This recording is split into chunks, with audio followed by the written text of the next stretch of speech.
বারাণসী থেকে মনোনয়নপত্র জমা দিলেন মোদী। মঙ্গলবার মনোনয়নপত্র জমা দিলেন প্রধানমন্ত্রী নরেন্দ্র মোদী। উত্তরপ্রদেশের বারাণসী লোকসভা কেন্দ্র থেকে বিজেপি প্রার্থী হিসাবে মনোনয়নপত্র জমা দিলেন তিনি। এদিন তার মনোনয়নপত্র জমা দেওয়ার সময় উপস্থিত ছিলেন যোগী আদিত্যনাথ সহ বিজেপির শাসিত রাজ্যগুলির মুখ্যমন্ত্রীরা।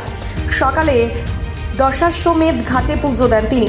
সেখান থেকে প্রধানমন্ত্রী নরেন্দ্র মোদী যান কাল ভৈরবের মন্দিরে। কাল ভৈরবের মন্দিরে পুজো দেওয়ার পর এনডিএ নেতাদের সঙ্গে বৈঠক করেন প্রধানমন্ত্রী।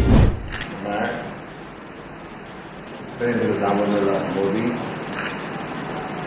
लोकसभा में स्थान करने के लिए अभ्यर्थी के रूप में नाम निर्देशित हुआ।